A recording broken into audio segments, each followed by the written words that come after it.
delayed flights and time away from the office and family are just some of the things business travelers deal with. So today we're deep dishing it out with one of my favorite Chicagoans, entrepreneur Bill Rancic joins me now live from New York. So Bill, how are you doing? I'm doing great. Thanks for having me on again. Absolutely. Last time we learned that you had a nephew right here in Champaign. And what sport does he play? My nephew Liam, he plays on the men's volleyball team. So he's about 6'7", and he's a middle hitter and loves living in Champaign and loves life at U of I.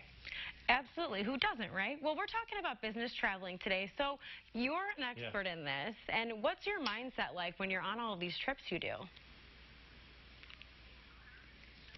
Well, it's funny. I've got about 3 million miles under my belt, and I teamed up with the folks at Hyatt House and Hyatt Place, and we actually conducted a survey. We surveyed over 1,000 business travelers from India to China, all across the United States. And we really wanted to get inside the mind of the business traveler to find out what makes them tick. And we had a couple of great takeaways. One, we found out that the business traveler today is traveling with more purpose than ever before.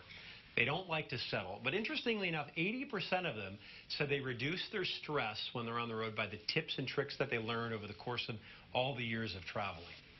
And something that I personally want to know, what do you look for when you're traveling? Because, you want comfort first, and I'm assuming a giant bed, some comfort too, right? Well, it's funny because if you can see behind me here, the great thing about Hyatt House and Hyatt Place is the rooms are very roomy. They've got everything you want. They're smartly designed. They're really designed with the traveler in mind. I've got a kitchenette. I've got a workstation here. I can work on my laptop. I got a couch. I've got room to work out here if I don't want to go down to the 24-hour gym. So people today want a seamless transition from their house to their hotel room. This is almost like having your own in-town apartment, which is what I love.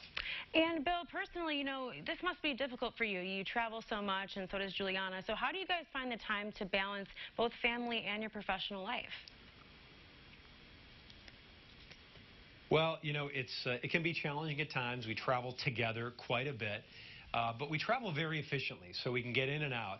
And one of the things that I always tell people is when you're traveling on the road, you want to make sure that you can carry your luggage on rather than check your bag. And I'm going to bring you with me in here because I've got one big tip for everybody. You have to learn how to pack smart. This little bag right here, it's a carry-on bag. I can go on a 10-day road trip, and I never have to check my bag. Juliana taught me this little trick. She taught me how to roll my clothes. I thought she was absolutely crazy when she taught me this. But when you roll your shirts and you roll your pants, you actually keep them wrinkle-free, right? I know it sounds counterintuitive. And it opens up so much room in this bag, right? I'm good for 10 days here. I don't have to worry about my luggage not making it to the city I'm going to, or missing a connection, or worse off, I don't have to wait an hour sometimes at the baggage claim. I'm in my room by the time many people are getting their bag off that conveyor belt at the airport. Absolutely, Bill. Well, I'm looking forward to everything you just said. I'll use those tips in my own life, and I'm looking forward to that Riverside restaurant in Chicago you guys are going to have. But thanks so much for joining me this morning. Well, I appreciate you having me on, and we've got a great Hyatt Place right near U of I. I'm going to go stay there when I watch my nephew play volleyball next time. But if you want more information, you can go to hyatt.com/whysettle. Perfect. Keep me posted on the visit. We'll try to grab you in studio. Sound good to you? I love it. Perfect. Sounds good. Thank you. Yeah, thanks, Bill. Thank you so much. All right, you guys, we'll be right back with more of the morning show.